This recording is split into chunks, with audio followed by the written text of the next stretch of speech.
I'm Ann Rolfes, the director of the Louisiana Bucket Brigade. The Louisiana Bucket Brigade is filing suit about the economic package, the bad deal that the state of Louisiana has offered Hyundai. This process from conception until now has been terribly flawed.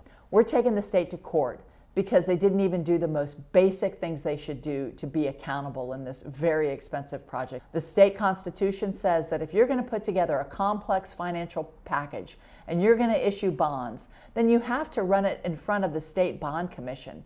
It makes sense to have financial experts examine what you're doing just to make sure that it's done right.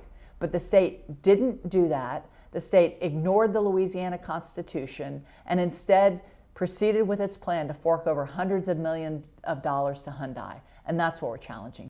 Their idea is something called the Riverplex Megapark, and that would be a Hyundai steel plant, an Exxon ammonia plant, another ammonia plant by a company called CF, as well as a big iron plant. So already you can see that this Riverplex Megapark is just a plan to have more polluters here.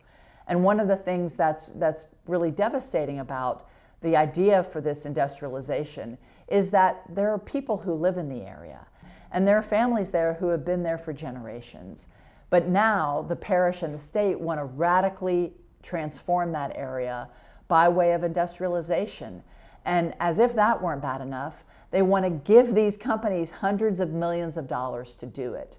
So there's been a real contrast in Ascension Parish because people who live in Modeste report that they've had all kinds of bureaucracy and red tape and really not been allowed to start small businesses or maybe do something to their home or their property.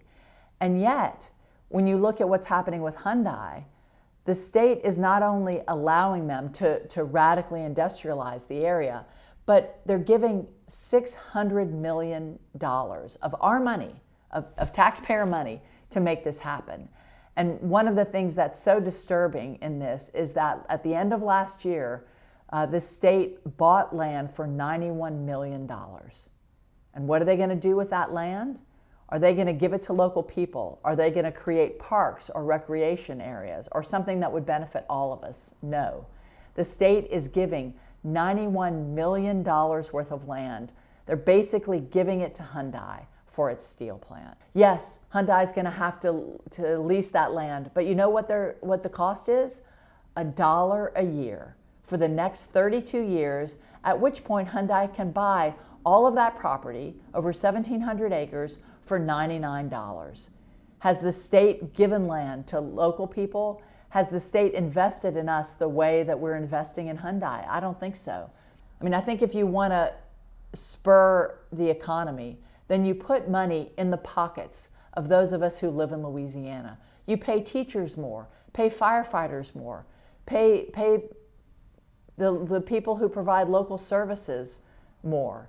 You don't give $91 million away to Hyundai. And not only that, they're giving Hyundai $100 million toward the construction of its steel plant.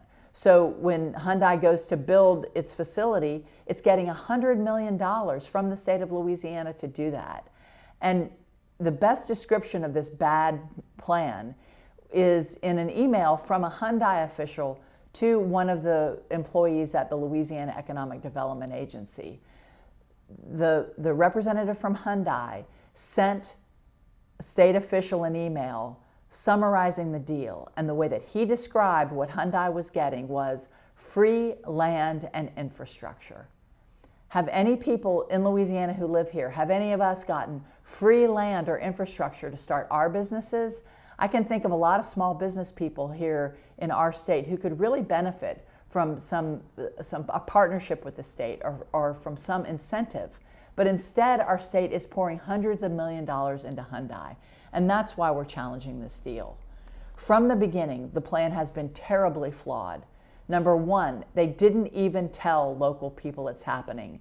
So there is a plan to put a giant steel facility on top of your home or near it, and you were never told.